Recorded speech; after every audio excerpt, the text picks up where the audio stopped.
5, 4, 3, 2, 1. Hello everyone and welcome to Ethics, or as it is today, it's International Rescue, because we are in a dire state of no club football coming this weekend. So me and Taff, we're going to talk about loan players. That's what we're going to do. Look at how everyone's doing who isn't at Sunderland. How many players have we actually got out on loan right now? Must be like 12 or something. 8.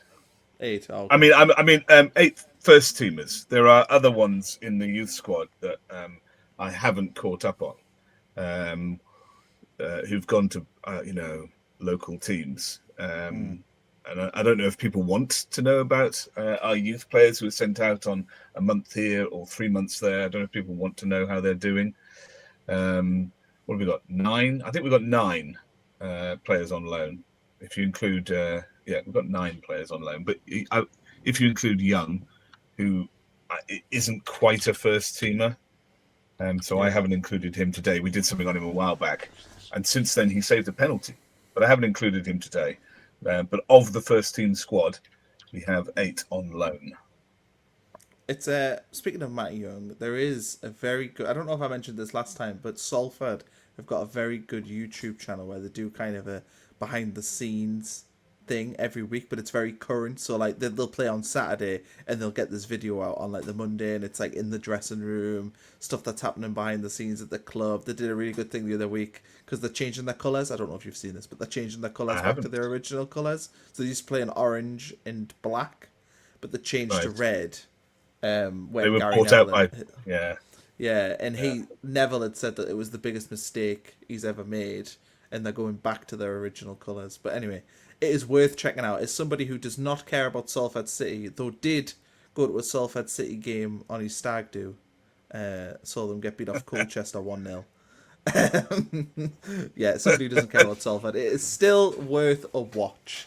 Anyway, right, let's start. So who are we talking about first today? Which of our loan players are we going to look at first? Well, I've vaguely got them in order of maybe most important, although you could debate that in the comments maybe. But if we begin with last year's premise, all these people are not needed this year, but they were in the first team squad last year. And if we have the premise that they were the most important to the least important players of last year, and so therefore we will start with Patrick Roberts. That's all right with you? Yeah, do you want me to add this to? Okay, we'll do that. Sure, yeah. Well, this is not yet. Don't play it yet. But he's gone on. He went on loan to Birmingham City. Of course, there was a minor kerfuffle when people misinterpreted his words about it being a big club. But he's gone on loan there. I think a lot of us were a bit sad to see him go. Me included. Yes, and I know that Graham Falk was very sad to see him go. And he had a nice comment about him. He said sometimes when the door shuts on players who leave, you're quite happy to see it hit them on the back of the head as it closes, but not with people like Patrick Roberts. No. Who responsible for getting us through 2 playoffs. The late goal against Sheffield Wednesday in League One, and then that beautiful reverse pass to Mayenda for the equaliser. It's not a stretch to say we may not be here without him. So let's start with him, shall we? Off to Birmingham. Okay, let's play. This is his, I think, his first or his second game. Have you got any volume there? Oh, sorry, I muted it. And Laird was there making a nuisance of himself. That's him on the wing there. Chicks inside, delivers with his left, Dykes with a header. Birmingham City. I mean, that's classic Patrick Roberts, isn't it? You might see another clip of it. I know, just pause there. Yeah, just pause there. A classic Patrick Roberts, that is. We've seen him cut back inside and deliver that cross. That's the 94th minute to the decidedly average Lyndon Dykes. And they win that game away at Swansea in that 94th minute. And so that was a great introduction. I think he'd only been there, maybe that was his first or second game, so it was a great introduction.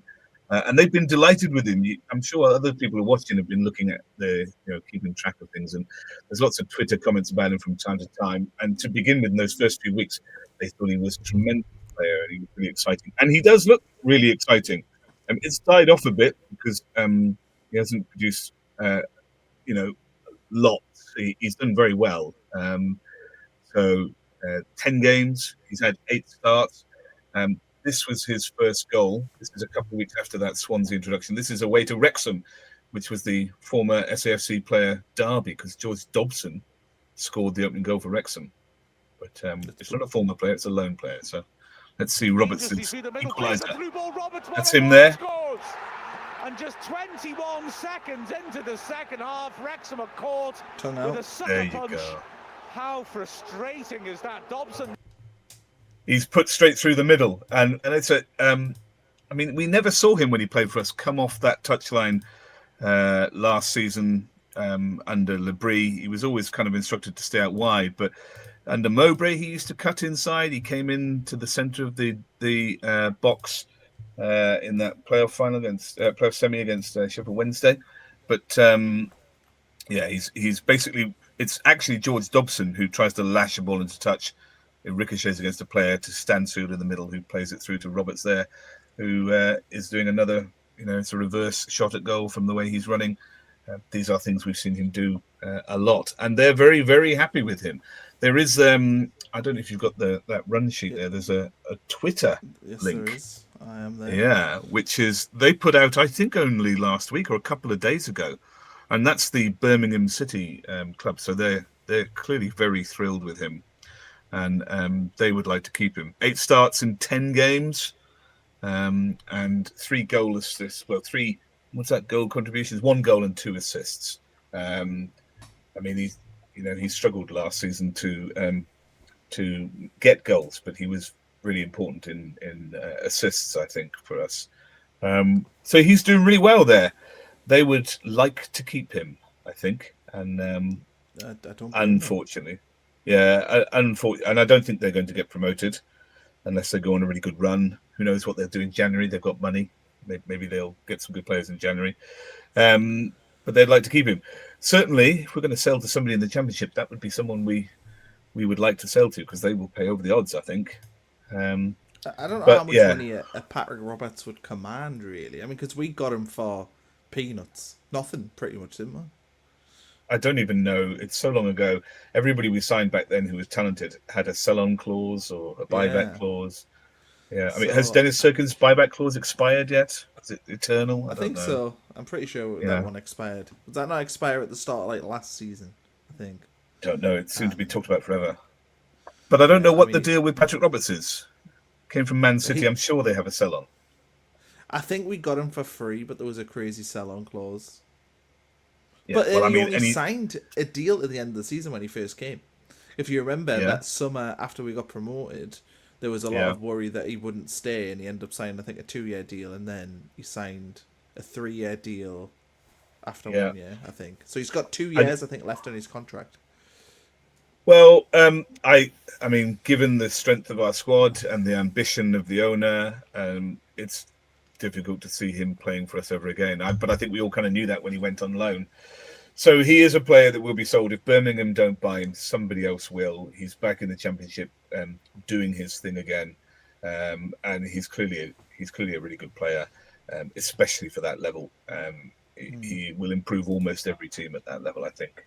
So great option, and they're very happy with him. And that's it's nice that he's doing well, but it means we probably won't see him again. Shame. Well, we might see him in the FA Cup 3rd round. Oh, no, we won't, because he wouldn't play, would he? No. So, no. There you go. Yeah, I think I like Patrick Roberts. I sort of wish. I do. I sort of wonder. I think the conversation would have been with him that you're probably going to be like 3rd choice on the right wing, but I still think he would have got minutes and would have played a little bit. I don't know. Would you have him playing instead of Traore? No, not currently. No, I don't think so. As much as I would like, I think I'm pretty sure I would like an improvement on Traore on the right wing. I don't think that would be Patrick Roberts. Yes, I would agree with that, but I think Traore is coming on his own. But I do think that the one thing I liked about Patrick Roberts is that he is quite a unique footballer, and that's why I think there would have been a use for him, because I don't think look, if we're starting Patrick Roberts every game in the Premier League, we're going to be struggling.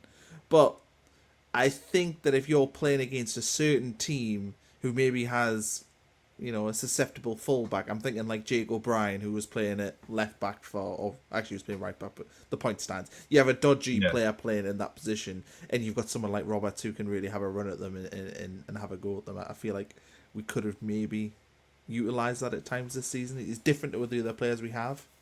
He is, but I mean, I don't think they get on the pitch ahead of Adingra or Talby. True. So, I mean, those people have pace and greater trickery, I think. So, yeah, it's sad. He's done a lot for us. He will always be welcome back. I hope he still feels something for us when his career winds down. He had a child while he was here, so who knows? There's a picture of the child on his Twitter page in a Sunderland baby grow. You never know. You never know. Right, who we got next? Alan Browne. Okay. Alan Browne. So, and this was the first time, I think, that the model had been tweaked to sign somebody. You don't have to put the sound on here. This is just him, at the Sheffield Wednesday game recently. It's a couple of games ago. And the only reason I have this, I'll explain in a second. But he was the first player we bought who wasn't like under 12. With some sort of future resale value. And that was last year because we felt like we were a bit naive the year before with all that disastrous Dodds and Beale manager. Oh, wow. So we bought him and everybody kind of said, yes, okay, he's a good player, never gets injured in a decade for Preston and then probably got injured for us. But we all thought that was a sensible sort of level head. And he did all right for us. In the end, it probably turned out that we didn't really need him because he didn't play that many games. But he's settled up here. Went to Middlesbrough on loan, and this is a couple of weeks ago that they have this interview. You can play it if you like. If you can turn the sound. Alan, back-to-back starts and back-to-back wins for yourself and the team. Must be delighted with that. Yeah. Yeah. Obviously, just mute it while it's playing there. I mean, I think that. What is interesting here is that this is the first time that they put him up for post-match interviews, and I think that's quite telling. It means that they like him. It means that they're happy for him to talk. They view him as a bit of a leader for them as well.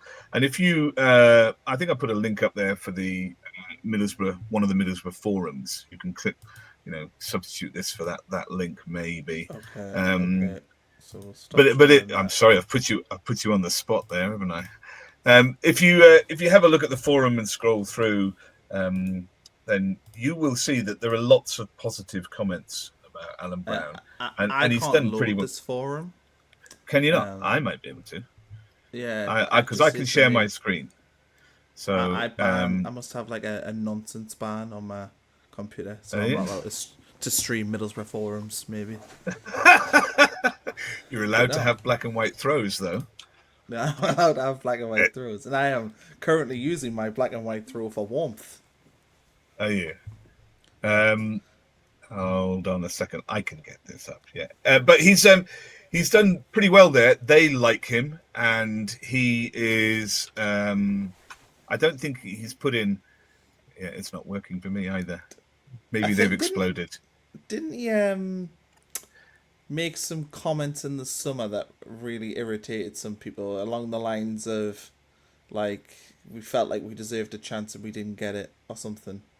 Oh, that rings a bell. Yeah. But I mean, even if he did say that, who can blame him for thinking that?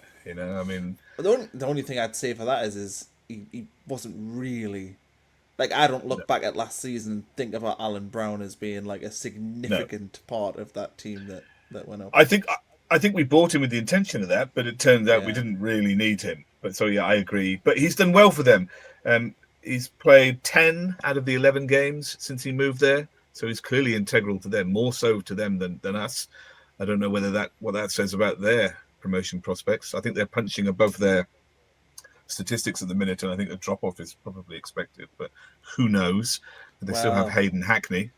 They no longer have Rob Edwards, though. So I see. I mean, I don't know what that move is all about. What's your verdict on this one? Are you? Because I am very much. I'll give you my verdict first. right? And I don't hate Middlesbrough. In fact, I would say I actually quite like Middlesbrough. Maybe that is I do too. controversial, but I have no ill will. And if I see Middlesbrough get promoted, apart from playing them, I don't care about Middlesbrough. I mean, I wouldn't even say I don't care. I would say I like Middlesbrough. I like them too. I feel like this is a really dumb move from his perspective. Like just a stupid decision where Middlesbrough are more likely to be in the Premier League than Wolves. And that's not saying that Middlesbrough are going to get promoted. That's just saying that Wolves are going to go down. Middlesbrough at least have a chance of going up. Wolves are definitely going down. They're going to be in financial difficulty next year. The squad's going to be torn apart. Any talent that's left, which appears little, will be gone, and you're not going to have a very good job next year. You'll be ending up getting sacked halfway through the next season with Wolves, or within the first couple of months at Wolves next season. That's what'll happen to him. But I think that he clearly doesn't really want to be at Middlesbrough. Most of his career has been, further south, hasn't it? He played for. He released played a statement. For Wolves.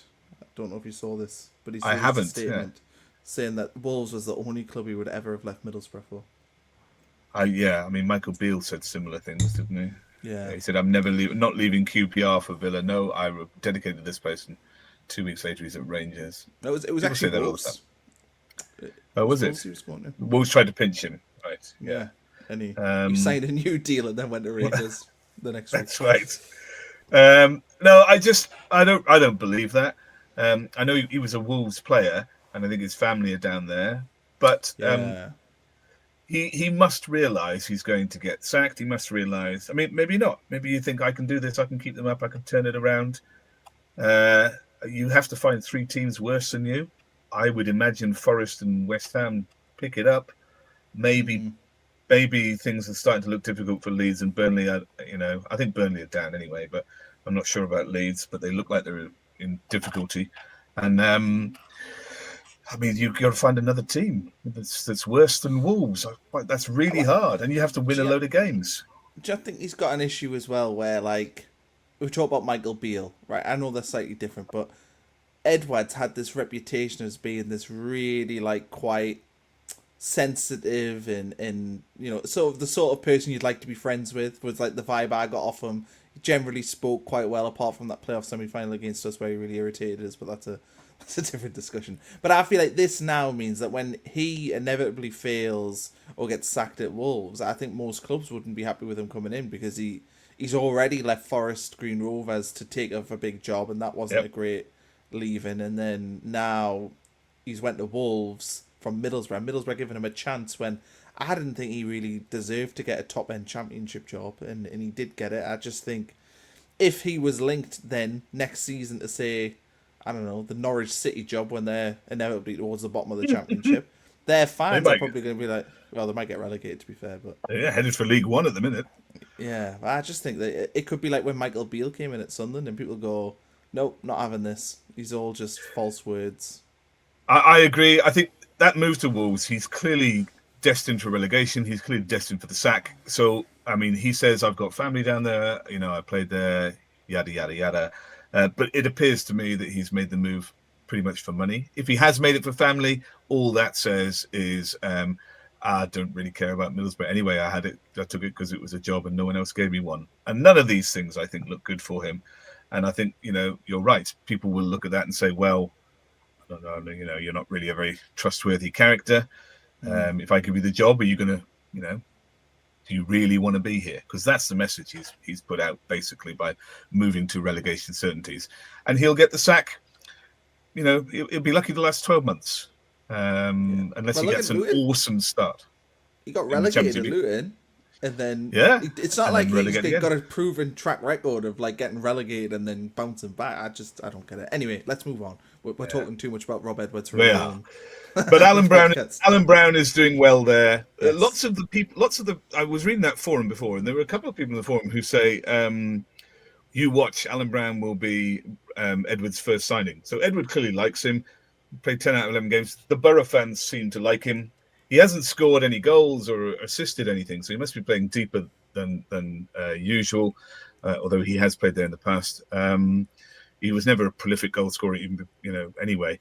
But he's put in really good performances. He hasn't had a single performance. You look at I don't know, things like FOTMob or SofaScore.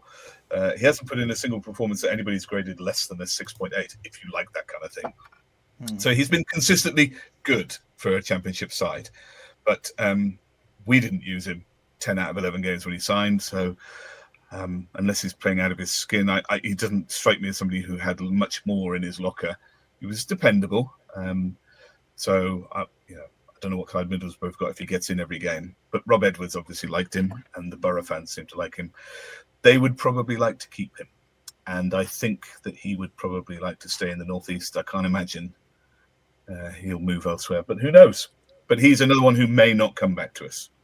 Yeah, I would agree. Yeah. Next up, I can see Jenson Seelt's name on here. And he is a player that I feel really bad for, because at the start of the season, I wouldn't say I was mean, but I was very much in the case of, like, we cannot be lined up with Jenson Seelt at centre-back in the Premier League. And I feel like that opinion was justified if you look at the opening 2 games of the season where he did play, because I think that Jenson Seelt was arguably the reason why we didn't beat Burnley. And I know that sounds harsh, but you know that goal that the first goal they scored? Yeah. I think Dan Ballard, if he's in there, like completely, because I think it was the right centre-back position, if I remember rightly, Cullen scored from. Yes. Dan Ballard probably doesn't let that ball go through. Yeah, I don't think it was his Seelt's fault. I think it was Talby's fault. Talby is he's on the right wing there. He's supposed to be tucking in that sort of, double line block to push people out to the flanks. And Talby doesn't follow Cullen's run at all, stands and watches him. And that's what gives Cullen a free run to the sort of D to score. You could make the case that the centre-half should read that and come forward and meet him. That's fair enough. But I saw it the other way around. I think both things can be true. But I like Seelt. A lot of people, said not good enough, and I probably agree. I do agree. You consider who our centre halves are now, not good enough by comparison. But I like him as a player. He's still young. I think he will improve. I want to keep him and see how he goes. But the acceleration of the club's transfers and success, it's possible that we're beyond people like him. I mean, maybe might be getting carried away, but maybe we're going to be signing 10 and 15 million pound youngsters instead of developing 2 and 3 million pound ones like him, perhaps. But I think the moves to Wolfsburg is a good move. He's playing in a good, solid league. That's probably the most difficult loan that any of them have got. So he's playing in a tough division there, and Wolfsburg are fighting relegation. So he'll get a lot of practice there, but it hasn't gone great for him. He's not. I think it's the highest standard, but he's not played every game, and that's fair enough because you're playing at a good standard in the Bundesliga. His first game was 13th of September, as he arrived, and he came on as an 85th minute substitute. So that's his gentle introduction. Wolfsburg are winning 2-1, and he comes on with 5 minutes and some extra time, some added time to play. And 13 minutes later, the game ends 3-3.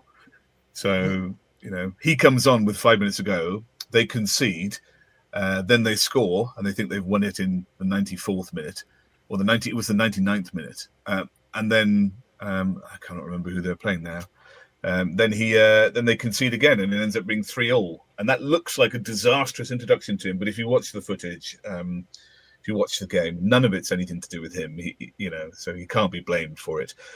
But those things rub off on you. You come on for your debut in the 85th minute, winning 2-1, and the game ends 3-3, bizarrely and crazily. And you can't help but be tarred by that, I think. So he was on the bench for the next 3 games. He didn't play. But when he did make his full debut, he helped them to a good win. And so his full debut went all right.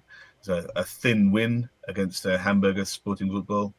And he followed that up by being sent off after half an hour in the game after that. So he's had a kind of a difficult time there. And his sending off was really trivial. It's like on the centre circle.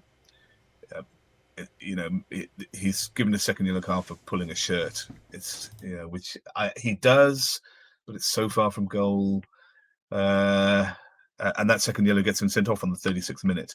So it seems when you just look at stats and stuff that it's gone really badly for him. But I think he's been doing okay in a difficult league, and I'm hoping it's going to benefit him. They were quite pleased when they signed him. Their Wolfsburg sporting director Sebastian Schinderlutz described him as an asset to their backline, although I don't think that's the way it's been turning out so far. But, he's gradually getting more game time, and Wolfsburg are putting the odd result together. I think they're 2 or 3 points above the drop zone now. So he will benefit from all of it. But I don't think that their fans are going to be crying out to sign him, given, a red card the second game after his full debut. They lose that game, obviously. And the craziness of his introduction on the 85th minute, which wasn't anything to do with him. I think you just get tarred with those kinds of results. But he hasn't really done anything wrong there. He's not pulling up trees either, but I think he'll benefit from it. And I hope he comes back, and I'd like to see him next season. And I think you wait and see in pre-season how he's developed and if he's worth keeping. I don't know how old he's going to be. Will he be 23 by then? The Nectar Triantis treatment. See how he does. Do you know how much we sold him for? Triantis. Do you know how much we sold him? 2.5 million, something like that. Not that much then. Yeah, I mean, it was still more. I think we paid like $1 million, didn't we? So still made the money back. I was surprised that they didn't send Seelt to that Dutch team. Was it NEC where we got Roofs from? I just feel like that would have been like a kind of move for him. Really, he would have played more. And we also don't have issue recruiting from the Dutch league, so I just sort of thought that would make more sense. It would not make more sense to be a star player in the Dutch league than a fringe player in the Bundesliga. I don't know. At the bottom of the Bundesliga, that's much tougher prospect, and that's the way it's going for him. Yeah, I don't know really what went wrong. The club's answer to that, that transfer to where we got Roofs from is their answer was it was there to be done, but the player chose to go to Wolfsburg, and we're not going to force the player to go somewhere he didn't want to go. I think that was what happened. It wasn't that the club went behind their back or anything, although I can see how it might appear that way. I think the offer came in late for Wolfsburg, and Seelt said, I'd like to go there if I can choose. And the club said, okay. It's tougher, but there you go. Next up, I can see AA, so I presume that is Adil Aouchiche. I think it is. We both like, I think, do we? Yeah, I do like him. I understand that he's a bit limited, but there's just something about the lad. I like him. When he first arrived, I thought it was significant. Him and Pembele, I mean, how times change. I thought they were both signings that indicated that we were going to try and step up a level. As it happened, neither of them were particular improvements on what we already had. Although at the time we were trying to play Nazriy Rusyn on the left, and I think a lot of us felt that Adil Aouchiche was an improvement on that, but they're nowhere near anywhere that we would want now. So he went off pretty much as soon as Lebris got here, because he was at Lorient under Lebris. He had moved from he's a really good young player. I got a video about him when he arrived. He's a really good young player. He still holds the record for the most number of goals in the under-17 FIFA World Cup. That is his record. I think he scored 6 or 7. And some of the footage from that, he's a beautiful young player. And he was regarded as one of the best talents in his class or year or generation at PSG. I think he became the youngest goal scorer in the French Cup when he played for PSG against a third-tier team. So he had a really bright young future, but he didn't want to. He didn't want to sit in their reserves because they abandoned their youth team or their reserve team, or what, I think they abandoned the reserve team. So he couldn't play football, and they accumulate lots of these players. They just thought it wasn't worth it. They would just buy the talent they needed, so it was all a waste of time. So you get lots of these players like him and Pembele, and we had who was the other grumpy young lad we had in midfield? I forget his name now. Grumpy lad? Used to sing the stone. Yeah, the grumpy young lad we had in midfield from Paris Saint-Germain. Oh, Ed Michu. Yeah, Edouard Michu. Yeah. He came from there. I forgot he existed. Yeah. Well, he went to Turkey, and then the club he signed for went bankrupt, so he ended up a free agent for 6 or 8 months, and I don't think he's moved on very far since. But that's something different. We'll catch up on that a different day. I need to just Google that quickly, just see where he is. Sorry. That's okay. He's currently playing in the Eredivisie. He's in the Dutch league. For Fortuna Sittard. All right. Average. Signed for them in November 2024. Yeah, because he was uncontracted for a while after his Turkish club went bankrupt, and all the players just kind of drifted off trying to find a new job. He didn't pull up trees in Turkey either. So Aouchiche was a really good, promising young player, and you look at those stats behind him, and they're very impressive. And I thought it was a bit of a coup when we got him. He went to Saint-Etienne, who were traditional strugglers in the French league, and he did quite well for them, and that was enough for Lorient to buy him. But the manager at Lorient got sacked, and Lebris took over, and Lebris didn't like the look of him, and he basically got benched, and then he got sold, and he came to us. And so imagine Adil Aouchiche a year later, when Lebris turns up here, he's like, "What are the chances?" And of course, he gets benched, and off he goes. So I think he went off pretty quickly to Aberdeen because he understood that he's not getting anything out of Lebris. He's not coming here. He's already been judged, weighed, and found wanting by Regis. So off he went to Aberdeen, and it's gone poorly. To be fair, he's there. They have a clause to sign him for 1.5 million if they want to, but I'm almost certain that will not. That would make him their most expensive signing. And I'm absolutely certain that he will not be signed by them because he's not done enough. This was against Greenock Morton. This when you play it, you can play it now if you want to. He's taking the corner here. Yeah, he's taking the corner here. You got no sound. Sounds exciting. Yeah. How so? Whips it to the front post. It's flicked on, and it's in the back of the net. And it's Hilton. It's a good corner. Whips it to the front post. It's flicked on. Happy days. I mean, I always thought that was a strength of his. And when we signed him, I was really pleased because we had been exceptionally poor up to that point with corners. Roberts, bless him, love him, couldn't take a corner. Wouldn't surprise if he still can't. And it was a big frustration to her. And when we signed him, he can take corners, and he's always taken really good ones like that. But it was still like 6 or 7 weeks before anybody thought that he might take one for us. But when he did, they were much better quality. So it's not a surprise to see him whipping a corner in for Aberdeen early on there. But that was about as good as it got, that assist. He didn't really, produce anything. He's had one goal, and this is it. And if you play this clip here with the sound, I've actually inserted. Go on, you can play that. That's fine. This is him circled here in the red. So if you can track Aouchiche here and see the goal he scores. Tremendous, skillful stuff, isn't it? Yeah. That's his one goal for Aberdeen in 11 games in the Scottish Premier League. That's it. It's worth a different angle. Look at the skill there. It's a tremendous. The I think he hits. Is good, to be fair. Like the final bit. It's like a lying down on the floor version of Bromley's goal, right? Yeah. So it's not going great for him. 11 games in the Scottish Premier League, indifferent performances. That's his only goal. After that early assist, he's made very few assists as well. They are playing him sometimes in a 10. And sometimes as a sort of inside winger, so not necessarily his best position. And Aberdeen have really struggled this season. They're in the Conference League, and they're getting battered. I was very confused because their fixture list shows them playing AEK twice. They got hammered 6-0 by AEK Athens.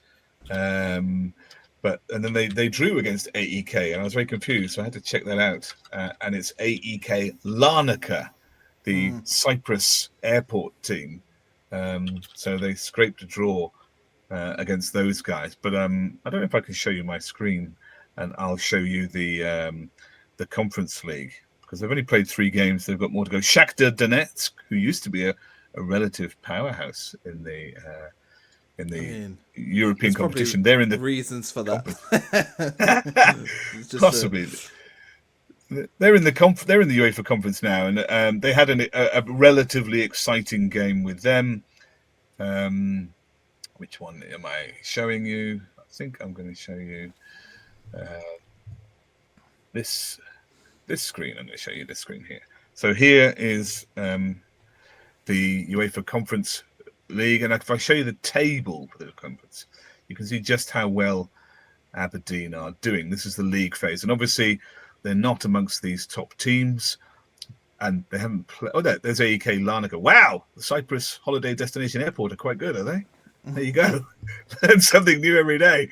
And then these people go into the knockout phase. Crystal Palace in there, and then we get these people are in the knockout playoff places, but not seeded. And you keep going, and then the straightforward elimination places, and we still don't see any of the Aberdeen. They're all the way down here. They're having an absolutely dreadful time of it. So, it's not going well. I think they didn't win for their first 6 games or something like that. It's not going very well for Adil Aouchiche, and they won't be buying him to make him their most expensive player. So we will be seeing him back again. I'm sure we will not be seeing him back again, though. Well, I mean, he'll be here in the summer training before we can sell him. He may check in for the bleep test on July 1st into the new season. Yeah, that's one of the things that I suppose if we talk about Sunderland's recruitment and how good it's been, our championship recruitment of players born not in the UK, pretty iffy.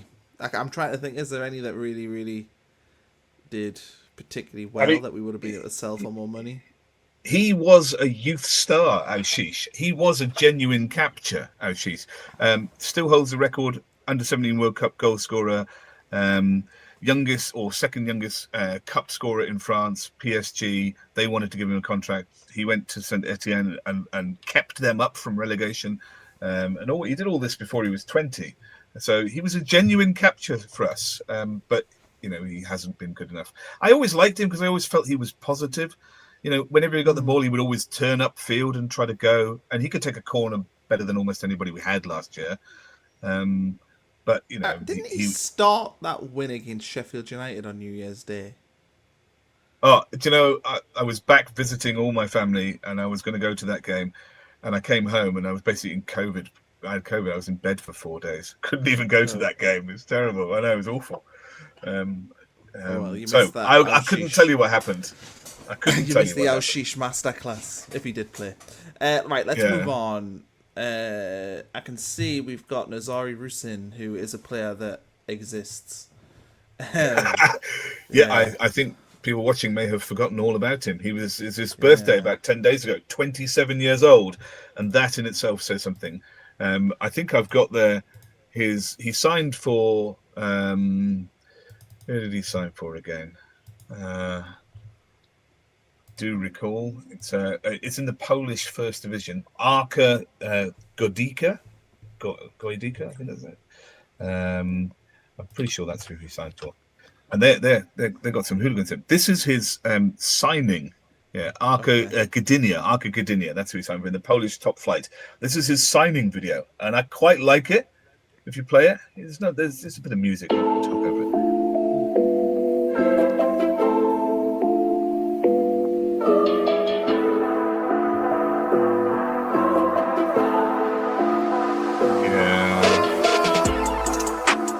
I mean, it just goes on like that. I mean, that'll do. It just goes on like that. And I just think, he's presented there as, a big signing for them. Do you remember when he first arrived here? And we had, he did that thing up at Pension Monument at night and all lit up and everything. It was like 2.5 million or something. He was our big signing. He was going to score a load of goals, and it couldn't have been further from the truth. This, if I could just let you know before you play it, you can see him highlighted there in the blue. He has played 10 games in the Polish top flight for Arka Gdynia, and he scored 1 goal. It was against the top of the league, no less. And this is the goal he scored. That's him there. They're playing in yellow. They are attacking. and they're out of possession. And this is the goal that he scores, if you want to play it. Potem seria 6 meczów bez porażki. To początek drugiej części gry. Pomylił się Marcel Łubik. Skorzystał z tego. And that for me is typical Nazriy Rusyn. I think you would have been slightly surprised if he'd scored a really good open play goal. But, he was quite fast. He runs a bit like Raheem Sterling without moving his arms. That's always what it seems to me. They're down by, holding his shorts or whatever. But that's it. 1 goal in 18 games for Arka Gdynia. I'm pretty sure on that form, I'm amazed they're still playing him. But I'm pretty sure on that form, they're not going to be taking him up. No. Sorry, no, I'm slightly wrong. They played 10 games for him. And that was his first goal, 2nd of November, so 10 days ago, 2 games ago. But that made it 1-1 against the top of the league, but they did get hammered 5-1, so it was all pretty irrelevant. There's 18 teams in the Polish top flight, and they're 10th, so they're not in trouble. But if you remember before this, last year, he went out on loan very late in January or February or something like that to Hajduk Split in Croatia. And he played 18 games for them and didn't score once. I don't know where they were playing him. 18 games for Hajduk Split, no goals. And then this season, 10 games for Arka Gdynia in the Polish top flight, 1 goal, and that was it. He's clearly 1 goal for us against Middlesbrough? Did he score another one? That's probably of all the, how many games did he play? We're racking up now, 35, close to 40 games, and we've got 2 goals to show for it. And that goal against Middlesbrough was not it was a keeper mistake, wasn't it? Well, yeah, but that's the better of the 2 that you've now seen. So, no, I would say that this was better. It was a good press. You got to value the press. Well, I guess so, but they're not going to take that up. I don't know what the fee is, and with those sorts of numbers, I'm not really sure where he can go. He scored an absolute hatful in the Ukrainian top flight when we bought him. Metalist Kharkiv, I can't remember who he played for, but he scored a hatful for them, and I thought, oh, maybe he looked good in all the footage, but all of those footages, all those compilations look great. But we paid good money as well, didn't we? We paid 2.5 million. Yeah, which was a big buy at that point in time. I don't think we're getting any of that back. Be lucky to get 500,000 of that back. But it's a drop in the ocean when you sell Job for 30-odd million. He must be out of contract as well coming up. That's be 3rd season. Do you know what? I didn't check that. Let's hope he is, because he's definitely coming back here, and we're going to have to loan him out, and I don't know who one would take him. I think he'll only go on a loan. I don't know who would pay money for him. Who knows? But that's him. Not much going on there. In fact, let's move to Aleksic, although he's 1 down on this, because he is also on loan in the Polish top flight. And he's had made less of an impact. I don't know. What's more of an impact? Playing more games and not scoring, or playing fewer games for a better team and not scoring? I don't know. What would you like, Connor? Would you like to play 4 or 5 games for Tottenham, or would you like to play every game for Burnley, but never scoring for either? I'd play every game for Burnley and not score. Yeah, I think. Okay. I would buy into Scott Park as very defensive football. Okay. Well, in that case, he's having a less successful loan than Rusyn by that measure. He's playing for Cracovia. They're 6th in the Polish top flight. And he's had 5 games in 9. No assists, no goals, and no decent performances to speak of. In fact, when he comes on, he only usually comes on for 25, 35 minutes. So, I was surprised that we sent him there, because he looks like a player with some talent, and he was quite young. I would have been inclined to send him to a team in the Championship to, play English football. So I didn't really get sending him there. And so they've sent him there. It's nothing really like the way that we play over here. And he's not even really playing for that team either. So it seems like a pretty pointless loan for a young player you're trying to develop. I sort of always think with loan players that I would rather send them to a lower English league team. Yeah. Just because it's comparable in terms of physicality. Like for me, if Aleksic went to, say they couldn't get a Championship loan for him, I would still rather he went to, say, Stockport or top-end League One team and played every week than went to the Polish top flight and be a fringe player and not learn about the English game and stuff. For me, this just screams that we will not be keeping him, and he's not going to play. Well, I mean, I thought that he might develop into somebody, but I don't see the point in sending him to the Polish top flight so that he can barely play. I mean, that is not going to develop him. So, I mean, and because he's barely playing, I can't see why they would sign him. And we paid even more for this fight. We paid £3.5 million for him, more than we've seen. I mean, there's £6 million on those two, and I can't see that they're of any use, and I can't see where they go. Had you played him, for Stockport, I mean, would he get a game? Is he going to knock Jack Diamond out of the team? Doubtful. Jack Diamond's a better player than him at the minute. He's scoring all over the place.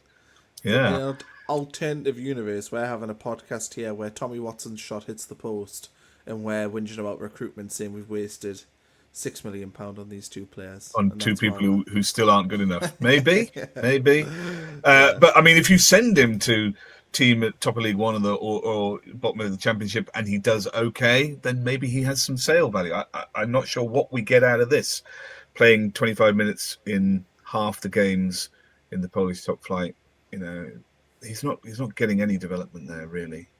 So, he'll be returning from Cracovia, and I don't know what we do with him then, because he's on a long contract as well. He's like 4 years, 5 years. Yeah, Rusyn I've seen is 2027, so we've still got him for another season. Let's finish off, because we've been going now for a good while. We've got Niall Huggins and Hemir. Yeah. Pick your poison. Well, I mean, Huggins we quite like. Yes, he followed Dodds to Wycombe Wanderers, and they played miserable football, and Dodds got the sack. And since he got the sack, they've had Michael Duff in. And lo and behold, Michael Duff knows how to play a little bit of football, and Wycombe has started winning, and they're not far off the playoffs now, and they will, current form, they'll probably get into those playoffs if they keep it up. So Dodd's ball has always been dull, defensive, and reactive rather than proactive. And 5 games he's had for them, average performances. He was, I can't quite tell. I'm assuming that he was dropped because I can't find any information on an injury, although that wouldn't surprise me. But I think when Dodds got the sack, he basically was dropped. Michael Duff came in because he came because he was Dodds' man, basically. But Michael Duff's done really well. Last weekend was his first game back. He played for the under-21s the week before that, which makes me think that he was coming back from an injury.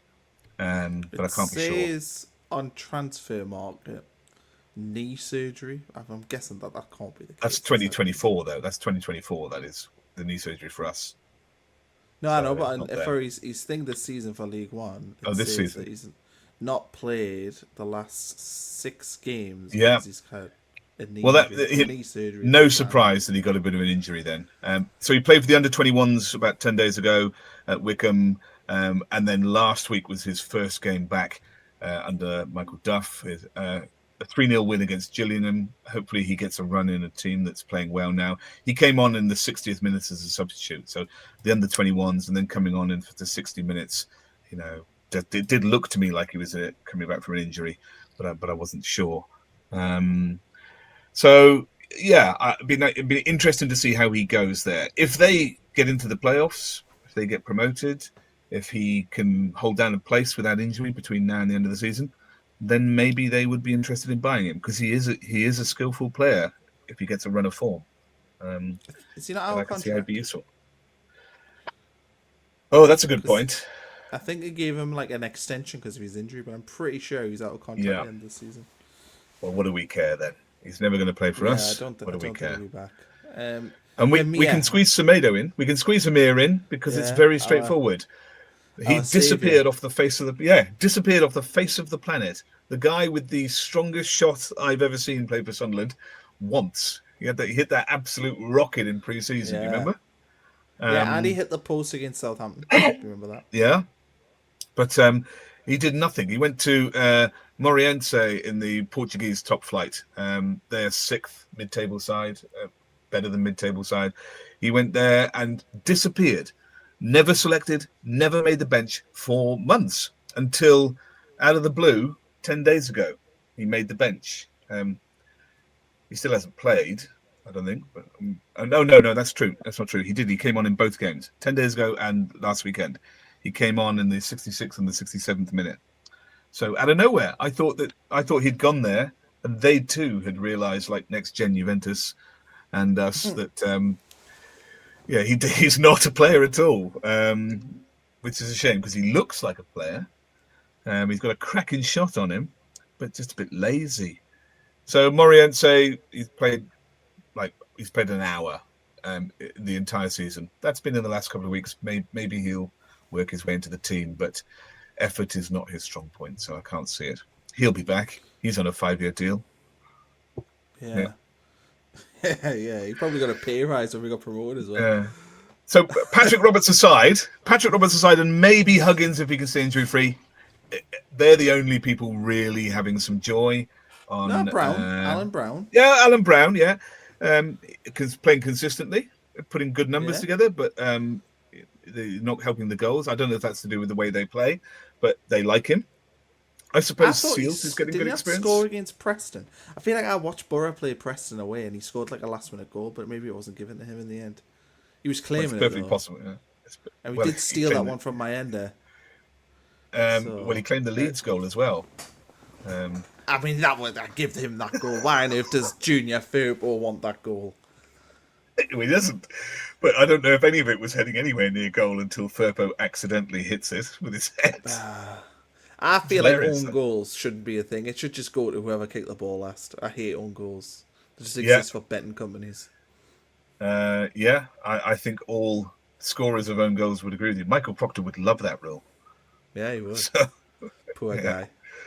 So there you are. Those are all our senior loan players. There are some others that we haven't dealt with, like Young, and of course up at Falkirk we've got Trey Ogunsoyi, but he's barely getting any game time and doesn't qualify as a first team on loan. But maybe we'll find out how they're all doing later on.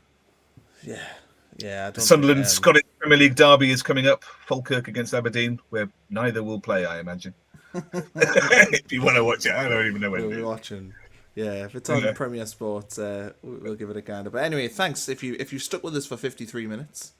Thanks for watching along for some international football content. We're gonna have another video coming out, which is going to be hot takes, which could be a disaster, but we're just going to try throw some things at the wall, see what sticks. So Taff, thanks for joining us. Thanks everyone for watching.